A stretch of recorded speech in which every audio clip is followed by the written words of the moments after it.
Welcome to NTD Evening News. Our top story tonight, President Trump escalating the immigration crackdown. That's after one of the National Guard members shot in D.C. passed away yesterday from her injuries. The suspect, an Afghan national, is now facing a murder charge, while Trump says the other injured guardsman is fighting for his life. Mario Tsu standing by with a live update for us. One of the most powerful officials in Ukraine stepping down today. Arian Pazdar has why President Zelensky's chief of staff is suddenly leaving his role. Gunfire broke out in Syria when Israeli forces raided a village. 13 people were killed and 6 Israeli troops injured. Local residents are protesting the incident. Jason Perry with the details. President Trump says U.S. forces will soon move onto land to strike suspected Venezuelan drug traffickers. Jack Bradley has more on the major military buildup in the Caribbean. 8 more people have been arrested in connection with a residential fire in Hong Kong that killed at least 128 people. The latest on the city's worst fire in nearly 80 years.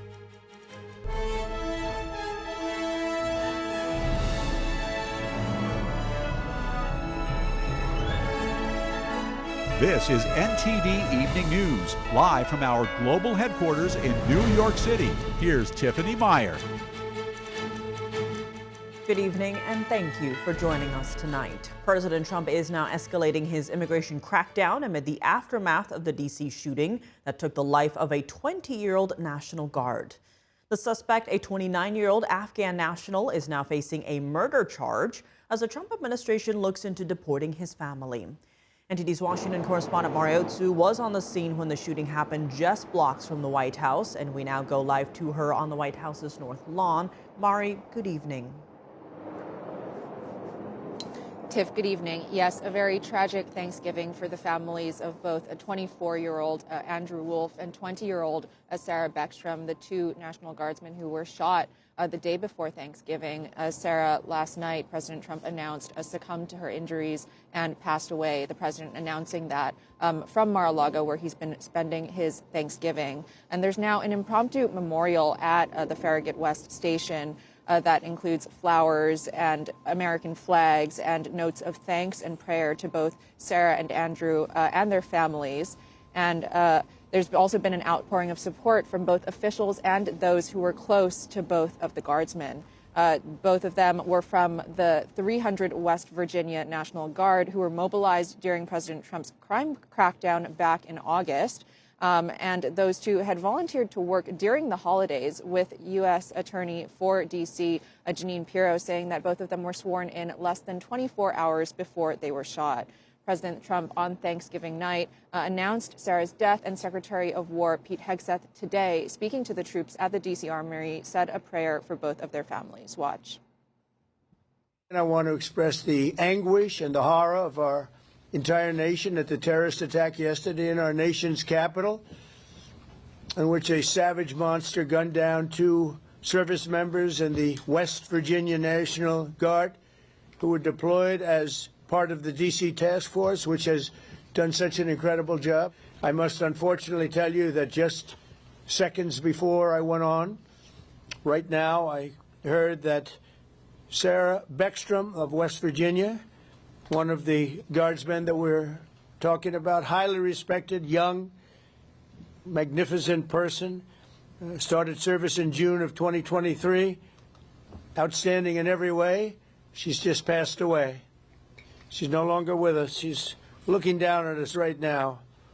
Now, obviously, our hearts are heavy right now for the loss of Specialist Sarah Beckstrom. No words for the sadness we have for her family, and we pray for them. And we're also pray for the Staff Sergeant Andrew Wolf of the Air National Guard, an airman fighting for his life right now. My wife and I had a chance briefly last night to be there, lay hands on him, and pray over him. And I promised his mother one thing, that we would keep praying for him. And so if you would, bow your head and join me in prayer for him. Attorney General Pam Bondi says that she's devastated and that America will never forget Sarah Beckstrom's courage. She asked for prayers for both guardsmen's families, while at the same time doubling down and saying that justice will be brought, and thanking President Trump for bringing back the death penalty to murder cases in the nation's capital. And the West Virginia Governor Patrick Morrisey also eulogizes Sarah, saying that she, quote, carried out her mission with the strength and character that define the very best of the West Virginia National Guard. This comes as Attorney Pirro says that the suspect, a 29-year-old Afghan national, will be facing murder charges in the first degree. Take a look. Our hearts go out and our thoughts and prayers go out to the family of a beautiful 20-year-old Sarah Beckstrom, who answered the call to serve her nation. And she volunteered, and she ended up being shot ambush style on the cold streets of Washington, D.C. By an individual who will now be charged with murder in the first degree. There are certainly many more charges to come, but we are upgrading the initial charges of assault to murder in the first degree. Meanwhile, President Trump, in response to this shooting, is vowing to, quote, permanently pause migration from all third world countries, saying in a post on Truth Social that only reverse migration can fully cure the immigration situation in America. The president says that 53 million foreign-born people live in the U.S., largely on welfare, which costs American citizens, and promises a policy in the future to deport Biden-era entrants and federal benefits to non-citizens and denaturalize anyone who's deemed a security risk or, quote, non-compatible with Western civilization. This comes as President Trump says that the suspect, 29-year-old Lakan Wall, was one of those, quote, flown in by the Biden administration in 2021. President Trump is referring here to a program called Operation Allies Welcome, which had provided entry to Afghan nationals after the U.S. withdrawal from Afghanistan in 2021. Watch. This is what it looked like when they came in. It was total bedlam. Do you remember that period of time? Total bedlam. People crammed onto the plane. And the toughest, meanest, most capable physically got on the plane, not the people that we were looking for or that they wanted to bring in. Here's a picture for you. This heinous atrocity reminds us that we have no greater national security priority than ensuring that we have full control over the people that enter and remain in our country. For the most part, we don't want them.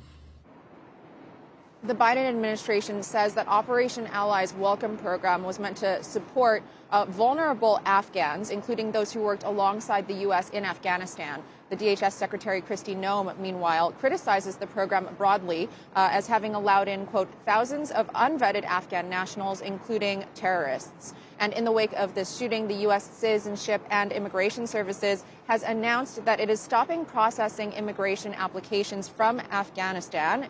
And the same agency is launching a re-examination of green card holders from what the administration calls 19 countries of concern. And today, Treasury Secretary Scott Bessent is announcing that at President Trump's direction, the Treasury is working to cut off all federal benefits to illegal aliens and preserve them for U.S. citizens. Tiff. Certainly a lot coming from the administration in the wake of this tragedy. And Mari, speaking of changes, what did the president announce today about some of former President Biden's executive orders? Sure, Tiff. So today, President Trump took to Truth Social to announce that he'll be hereby terminating all executive orders that former President Biden allegedly signed by autopen. President Trump claims that approximately 92% of the documents signed during Biden's presidency were done so by autopen, and that those orders will now be void. The autopen device is one that holds a real pen and signs paper using a handwriting template and automatically reproduces a person's signature with high accuracy. The U.S. government has actually used autopens since the Truman administration, and the Department of Justice has also previously confirmed that it's legal for presidents to use the device if they authorize that signature. President Trump, though, claims that his predecessor, former President Biden, did not approve the signatures and threatens to charge him with perjury. It still remains unclear, though, who will be validating the signatures on those documents allegedly signed by Biden. Tiff, back to you. All right, Mari, thanks for those updates. One of the most powerful officials in Ukraine has resigned. President Zelensky's chief of staff stepped down from his role today after anti-corruption agents searched his home and office. NTD's international correspondent Arian Pazdar has the details. Ukrainian President Volodymyr Zelenskyy signing a decree to dismiss his powerful chief of staff. This just hours after the close ally had his home and his office searched by anti-corruption agents. Besides being the chief of staff, Andriy Yermak was also heading negotiations at US-backed peace talks. Zelenskyy says Yermak resigned and that he would consider his replacement on Saturday.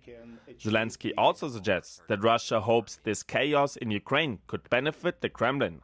Russia really wants Ukraine to make mistakes. There will be no mistakes on our part. Our work continues. A spokesperson for Yermak says the anti-corruption agencies had not served a notice of suspicion, meaning he was not a suspect in an investigation. The spokesperson added that Yermak also wasn't told what the searches relate to. Meanwhile, in Russia, Hungarian Prime Minister Viktor Orban met with President Vladimir Putin on Friday. Putin says it was President Trump who first recommended using Budapest as a venue for the next peace talks, and Russia is still open to that option. If in the course of our talks with the U.S., it comes to using Budapest as a venue, I will be very happy about it too. Hungary says that Putin agreed to keep supplying Budapest with energy, according to existing contracts. The Russian president assured Prime Minister Viktor Orban that Russia would fulfill its contractual obligations regarding both natural gas and crude oil deliveries. That's despite the fact that the US and Europe both have been trying to make countries less dependent on Russian energy. The Chancellor of Germany on Friday criticizing Orban's visit to Russia because Europe had no input. He is acting without a European mandate, and he is doing so without consulting us. But that is nothing new. He has his own ideas about ending this war. So far, they have not been realized. The Chancellor also said that Europe has to start using the profits from frozen Russian assets to support Ukraine. A spokesperson for the EU Commission agreed, saying the bloc continues to work on it. Intensive discussions have been taking place with the member states, including with Belgium, and we are advancing on this work. Most Russian assets in Europe are held in Belgium, which still opposes the idea, suggesting Russia might retaliate against Belgium. Arian Pazdar, NTD News. In the Middle East, protests erupted in Syria after Israeli forces raided a village to detain terrorists. A shootout took place during the raid, with Israeli forces reporting 6 injuries and Syria reporting 13 deaths. NTD's Jason Perry has the details. Israel released footage on Friday of a shootout with suspected terrorists in Syria. Israeli troops entered a village in Syria in an attempt to detain suspects from the Jamaah Islamiyah terrorist group. However, several gunmen opened fire on the Israelis. The troops eventually appeared to retreat as they were seen getting back into their vehicle and driving away. 6 Israeli troops were reportedly injured in the incident. Afterward, the Israeli Air Force reported striking targets in the area. Syria's state-run media said 13 people were killed during the raid. Israel later announced that they had completed the operation to detain 3 terrorists affiliated with the Jamaah Islamiyah terrorist group who were planning attacks against Israeli civilians. Syrian civilians who were injured received medical treatment at a hospital in Damascus. One man explained why some people shot at the Israeli forces. About 4 to 5 months ago, the Israelis took 7 men from our village. So now if they come to take someone, they're not going to stand still and watch them. So there was resistance. When they retreated after we resisted, they came with planes and rockets to the village. And on Friday, residents took to the streets in Syria and marched in the capital, with some condemning the Israeli raid. This assault is an attack on Syria's sovereignty, the dignity of the Syrian people, and the land of Syria. There is no room to negotiate or work with this enemy except with the language of aggression that they use with us. Syrian officials called for the international community to take, quote, urgent action to stop the Israelis from entering the country. And at the same time, Israeli troops continue to operate along the Syrian border, saying their mission is to protect Israeli civilians from terrorist organizations. Israeli troops continue a similar mission in southern Lebanon, where they continue to strike the Hezbollah terrorist group. The leader of Hezbollah on Friday threatened revenge against Israel after a senior Hezbollah commander was reportedly killed by an Israeli strike in Beirut. And in the Gaza Strip, Israeli forces said they found 9 dead terrorists in a Hamas tunnel. Israel said the terrorists were likely killed during Israel's efforts to dismantle underground infrastructure in the territory. Jason Perry, NTD News. Coming up, President Trump says U.S. forces will soon move on to land to strike suspected Venezuelan drug traffickers. Jack Bradley has more on the major military buildup in the Caribbean. And what does Operation Southern Spear mean for the region and the United States? Luis Martinez breaks it down for us after the break.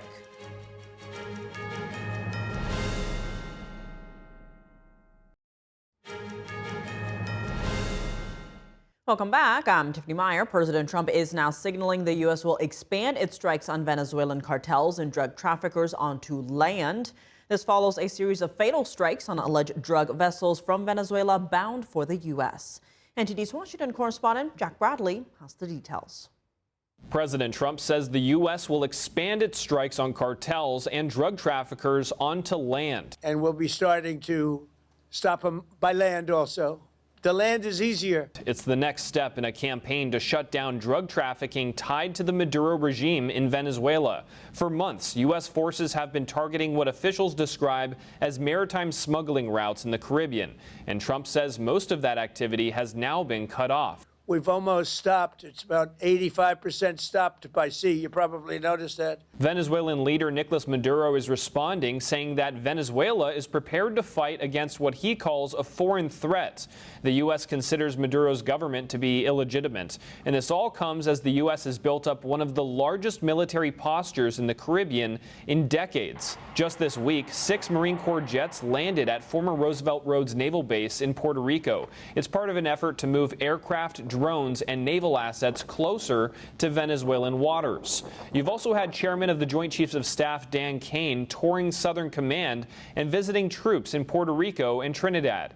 And the USS Gerald R. Ford, the U.S.'s largest and most advanced aircraft carrier, was recently repositioned from the Mediterranean into the Caribbean. And even U.S. allies in the region are getting involved. The Dominican Republic just agreed to let U.S. forces refuel and move equipment through restricted military zones. All of this under what the administration calls Operation Southern Spear, a mission that has already included strikes on suspected drug trafficking boats and, according to officials, at least 83 deaths since September.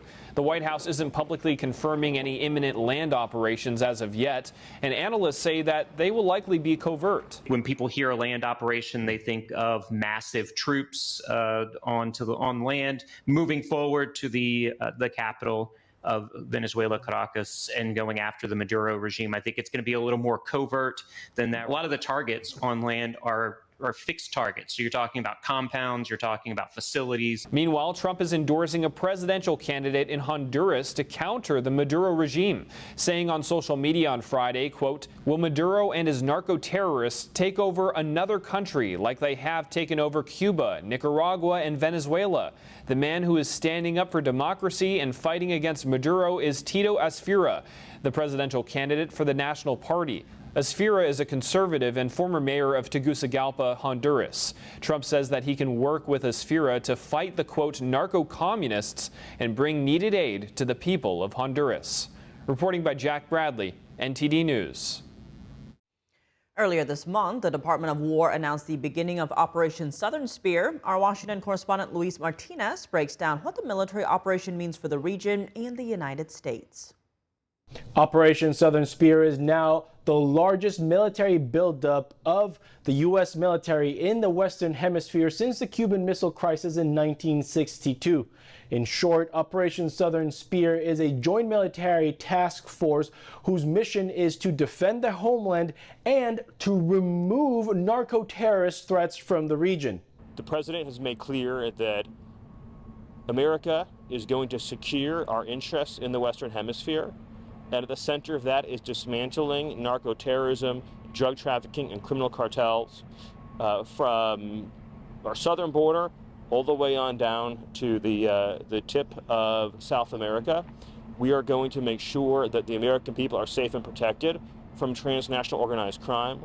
Venezuela is run. To understand Operation Southern Spear, we must look at the numbers behind illegal drug trafficking into the United States. For example, it's estimated that every year some 650 metric tons of cocaine is smuggled into the United States. And another tragic number is that every year for the past 5 years, some 80,000 Americans have died due to illegal drug consumption in the United States. That's 80,000 Americans per year for the past 5 years. And to put it into context, during the war on terror, less than 10,000 Americans died over a span of 20 years during 2 wars, Iraq and Afghanistan. So 80,000 deaths per year due to illegal drug trafficking is significant and a tragic number. Now, here we have the main players of illegal drug trafficking into the United States in the region. We have Colombia, which is the world's largest cocaine producer. And then we have Venezuela. 1/3 of the drugs produced in Colombia are shipped through Venezuela to Mexico and then smuggled across the southern border. The other 2/3 of cocaine production are smuggled through the eastern Pacific of Colombia and Ecuador into Mexico and then across the southern border into the United States. The Cartel del Soles is the cartel that runs Venezuela. And as we've seen with all of these drug trafficking vessels, these narco-terrorism vessels that are leaving Venezuela and Venezuelan waters, they are shipping massive amounts of deadly narcotics into the United States. And so all of these actions represent a direct threat to the lives and safety of the American people. And so the War Department's Operation Southern Spear is the commitment of this administration to use lethal force to stop criminal terrorist cartels from threatening American lives in Venezuela and beyond. The U.S. government has designated the Cartel de los Soles, or Cartel of the Suns, as a foreign terrorist organization. Now, the cartel takes its name due to the sun insignia that Venezuelan generals wear on their uniform. And this cartel is formed by Venezuelan top officials. We have the leader of that cartel, Nicolás Maduro Moros, who is right now the illegitimate president of Venezuela. And he has a $50 million bounty on his head due to an indictment that the Biden administration placed on Maduro for drug trafficking. We also have Vladimir Padrino Lopez, the head of the Venezuelan military, with a $15 million reward or bounty leading to his capture. And of course, also Diosdado Cabello, the Minister of Interior. These are just some of the few top Venezuelan officials that lead this Cartel de los Soles. Maduro, the U.S. Designated him the leader of this foreign terrorist organization. Why do you want to talk to him if he's the leader? If we can save lives, if we can do things the easy way, that's fine. And if we have to do it the hard way, that's fine too. Mr. President, do you have any reaction? Well, I'm not going to tell you what the goal is. You should probably know what the goal is, but they've caused a lot of problem.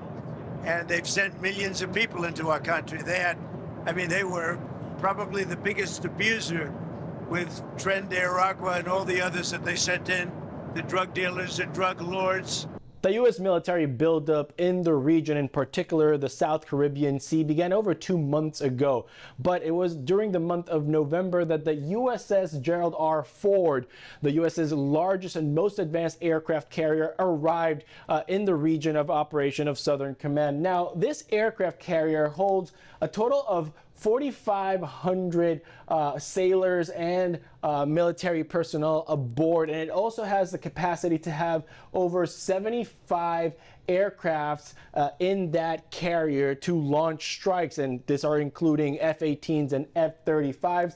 And of course, it's also very important to note that an aircraft carrier doesn't just travel by itself. It has 3 escorting destroyers. These are 3 destroyers that are missile-guided destroyers. Now, having an aircraft carrier in the region signals that the U.S. military wants to have the ability, the capacity to have sustained military operations, as an aircraft carrier serves as a refueling platform for aircraft that are going on missions during a sustained period of time. Made a decision about what you want to do next up as well. I understand you don't want to tip your hand. Is there anything you're ready to rule out at this point? Are you ruling out U.S. troops on the ground? No, I don't rule out that. I don't rule out anything. We just have to take care of Venezuela. They dumped hundreds of thousands of people into our country from prisons. I'm not in love with the people running Venezuela. I love Venezuela. I love the people of Venezuela. But what they've done to this country. Another important military asset that the U.S. has placed in the South Caribbean Sea is the USS Iwo. This is an amphibious assault ship that has the capacity to hold over 1,000 sailors operating the ship, but it also has right now on board 2,200 Marines, and these are not normal Marines. These are Marines that are part of the Marine Expeditionary Unit. Only 3 are active in the world. 1 of them has now been deployed to the South Caribbean Sea.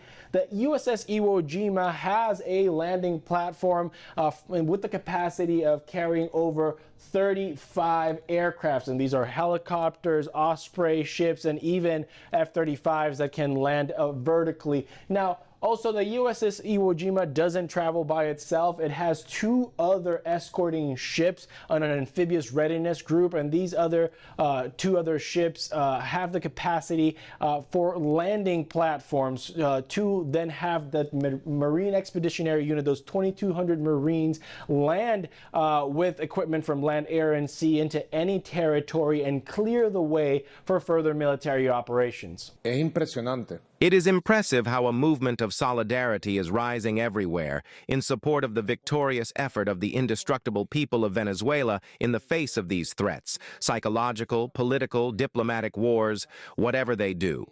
However they do it, wherever they do it, they will not be able to defeat Venezuela. We are invincible. Whatever they do, they have not been able to and will never be able to defeat our homeland. Never. The regime of Nicolás Maduro in Venezuela has touted support from the likes of the Chinese Communist Party, the Russian regime of Vladimir Putin, the Iranian regime, and even the communist Cuban regime. But the U.S. has also had a series of allies step forward in the region in support for Operation Southern Spear.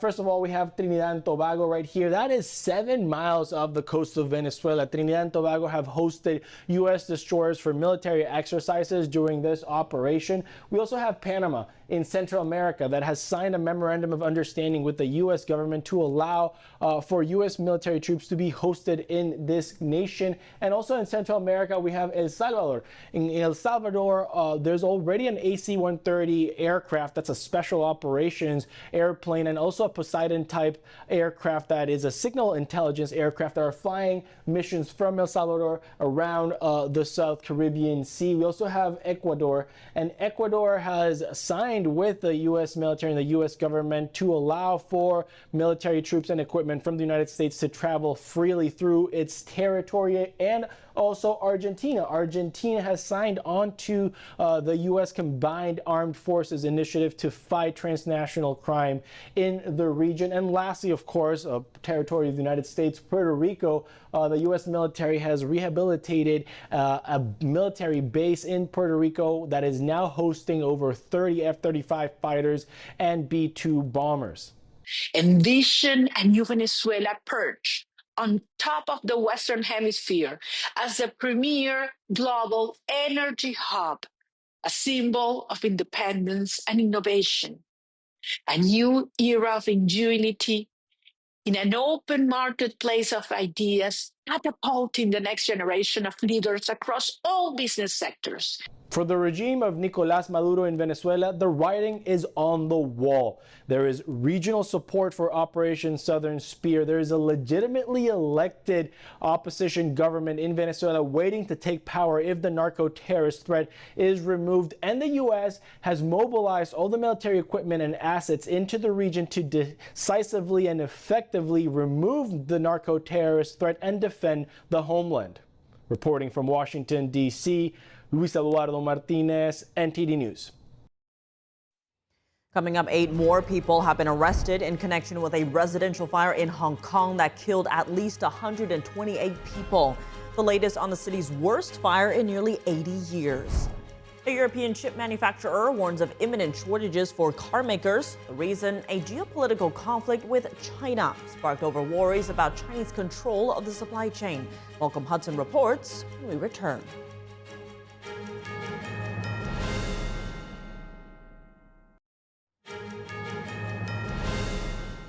Welcome back. I'm Tiffany Meyer. Hong Kong's anti-graft body said it has arrested 8 people in connection with the deadly residential fire. Rescuers spent a third straight day searching the charred towers. The death toll as of Friday afternoon local time stood at 128. That includes 89 bodies that have not yet been identified. Meanwhile, around 200 people remain missing. Until now, the fire has killed 128 people, including 108 bodies that were removed from the scene. 4 of them passed away in hospital, and there are 16 charred bodies still in the building. Officials have launched a task force to investigate possible corruption in the renovation project at the complex. Those arrested today include 7 men and 1 woman, ranging in age from 40 to 63. Among them are scaffolding subcontractors, directors of an engineering consultant company, and project managers supervising the renovation. Authorities said they had concluded rescue operations in one northern district, but warned the death toll may still rise. Here's an update on Hong Kong's worst fire in nearly 80 years. The building was covered in netting, mesh, canvas, and plastic sheeting as part of a years-long renovation. Security Chief Chris Tong said alarms in the complex were not functioning properly. Investigators are now examining whether protective mesh and flammable boards violated safety standards. During firefighting operations, even in a building that wasn't affected, we discovered that some ventilation areas and windows had been sealed with polystyrene boards. This material is highly flammable, which allowed the fire to spread very quickly. It is unusual for such materials to be used in these locations. Families spent the day identifying the bodies of victims. For them, the process has been exhausting, physically and mentally. So many here to help, but I don't feel it's helpful. Some angers here, maybe ridiculous. The victims include dozens of domestic workers from the Philippines and 2 Indonesians. The fire is Hong Kong's deadliest since 1948, when 176 people died in a warehouse blaze. Hong Kong's freedoms have been increasingly eroded since Beijing imposed a sweeping national security law on the city. Analysts say the tragedy could have consequences for Beijing's grip on Hong Kong. A key European chip manufacturer warns of imminent production shortages for car makers, saying its Chinese factory has gone rogue amid a major geopolitical crisis. It highlights ever-growing concerns over supply chains routed through China. More now from NTD's international correspondent, Malcolm Hudson. Dutch chipmaker Nexperia has warned car factories risk shutting down imminently amid a standoff with a rogue Chinese branch of the company. Nexperia makes billions of simple semiconductors used in everything from car brakes to electric windows. Most are manufactured in Hamburg, Germany, and then sent to Dongguan, China to be packaged and sent on to customers. In a move to protect supply chains in September, the Dutch government seized control of Nexperia from the firm's Chinese owner Wingtech. They said it was necessary to prevent the company's former CEO from moving European operations to China from its current base in the Netherlands. But Beijing hit back in October by imposing export controls on Nexperia's finished products, a measure it has since partly relaxed. Separately, Nexperia's Chinese branch declared itself no longer subject to control by European management. A Chinese academic from Guangdong said this was a decision by the Chinese regime. They are dependent on China. If China chooses to apply pressure, it can do so. You have no way out. He said that puts French and German auto industries in trouble. The microchip shortage forced Nissan and Honda to cut production and drove German supplier Bosch to reduce factory working hours. This pressured the Dutch government to suspend its order earlier this month after negotiations to defuse the crisis. Consultancy partner and Europe-China trade expert George Woodker said the Nexperia issue has deepened alarm about relying on China. China is just very, very difficult to replace as a supplier. But again, the rare earth case and the Nexperia case makes people reconsider what to do in the future, and that might be having a second option elsewhere. Nexperia produces 50 billion chips in China each year and 20 billion in Malaysia. They are currently expanding Malaysian production facilities, but the China unit has demanded this expansion stop, alleging the European headquarters wants to source 90% of production outside China by mid-2026. Wingtech threatened supply chain disruptions could return if the issue of its control remains unresolved. Nexperia's European headquarters, meanwhile, say they need to find a way to talk to each other constructively to restore supply chains. Malcolm Hudson, NTD News. Coming up, holiday shopping season has officially kicked off. Thousands of Southern Californians lined up bright and early, hunting for the best Black Friday deals. Christina Corona reports from the West Coast. And in college football, Rivalry weekend is underway. Dave Martin joins us with a rundown of all the big games when we come back.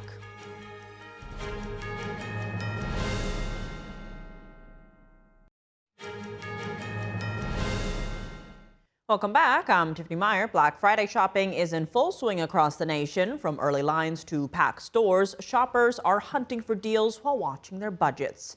NTD's Christina Corona reports from one of Southern California's busiest shopping destinations.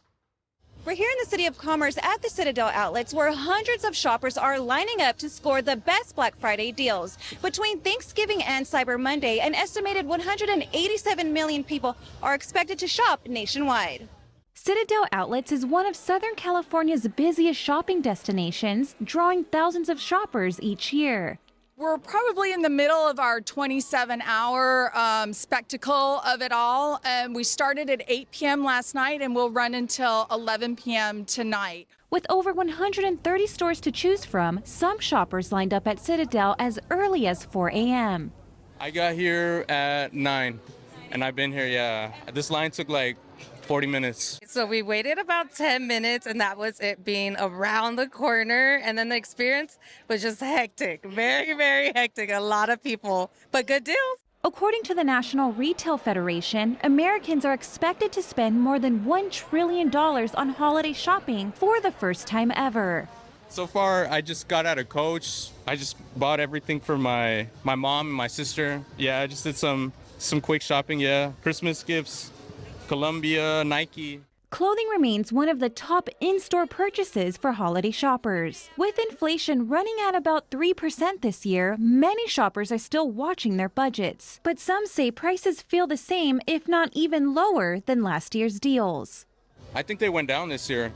I'm noticing, especially in Coach, a lot went down. I would say just because it being Black Friday and the deals, it was kind of the same as last year, so not too bad. Just from an anecdotal perspective, people have the bags. So people are coming here with the intent to buy, and so hopefully they're getting a good deal, at least spending what they might have spent before, maybe a little bit more. And what makes Citadel a top shopping destination? Obviously, our location is absolutely fantastic. We're close to where people live. And obviously, from an international mindset, we're not far from the airport. This is where the international and the locals love to come to shop. And you've got both of those as a big mix. We're outdoors, sunshine, LA. Even with inflation on the rise, shoppers aren't letting that stop them from securing the best Black Friday deals here at Citadel. Reporting from the City of Commerce, Christina Corona, NTD News.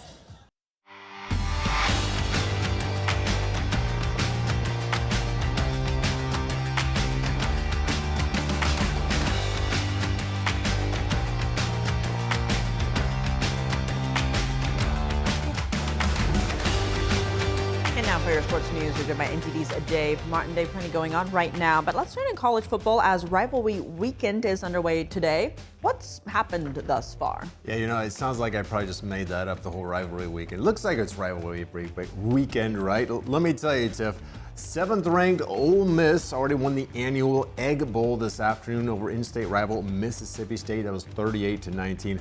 Rebels have now won 5 out of the last 6 in that series, and that's the Rebels' final regular season game, unless maybe the SEC championship game. or the playoffs, both of which they could be in line for with that 11-1 record. Now, also this afternoon, number 4 Georgia is at number 23 ranked Georgia Tech. Bulldogs lead this one 16-9 in the fourth quarter there. And tonight, we've got a couple more big ones here. Second-ranked Indiana plays Purdue in a battle of first and last place teams in the Big Ten. That's at 7:30 Eastern Time, so coming up pretty soon here.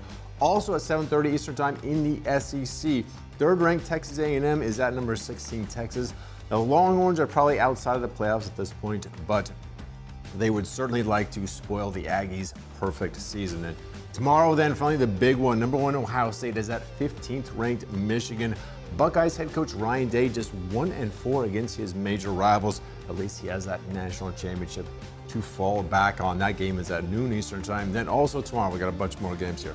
Number 14 Vanderbilt takes on 19th ranked Tennessee. We got Virginia versus Virginia Tech, Auburn versus Alabama in the Iron Bowl, and then finally UCLA is at 17th ranked USC. Got all that, Tiff? As always, packed schedule. Yes. Looking at the NFL, though, we had a trio of games yesterday involving playoff hopeful teams and another one today. How are these impacting the postseason race? Yeah, the one this afternoon today, the Bears just beat the Eagles 24-15.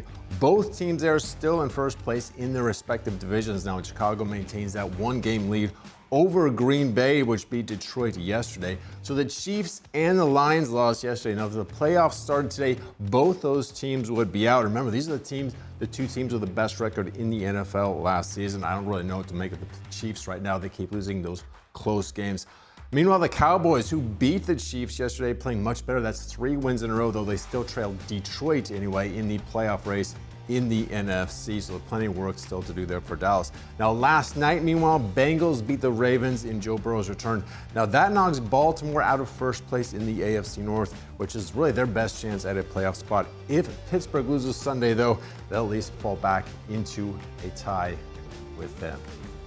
Got that, though, right? I was just wondering if you're using that Patrick Mahomes footage because he's on my fantasy football team. Anyway, looking at this Sunday's NFL schedule, though, both the Steelers and Texans are hoping to have their starting quarterbacks ready. What is the latest there? Both are ready to go. So Aaron Rodgers missed last Sunday's game with that injured wrist. That was his non-throwing wrist.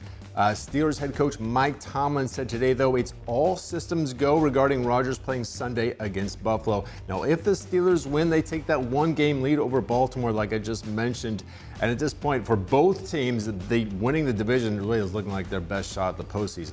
Now, in Houston, C.J. Stroud has cleared the concussion protocol and will start Sunday against Indianapolis. Stroud was injured back on November 2nd against Denver. Now, Davis Mills has been starting in his place. They've actually won 3 straight games without him, go figure. Now, meanwhile, in Minnesota, J.J. McCarthy, he's in the concussion protocol after suffering symptoms following last Sunday's game against Green Bay, so he will not play Sunday. And backup Carson Wentz is already out for the season with that shoulder injury surgery. So the Vikings will now start undrafted rookie free agent Max Brosmer instead, who has yet to start an NFL game.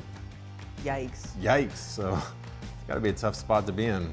Seems like it. Shifting gears to college basketball, though, we have a number of ranked teams in action today, including top-ranked Purdue. Yeah, Purdue had very little trouble with Eastern Illinois this afternoon. They won 109-62 there. Boilermakers now 7-0 on the season.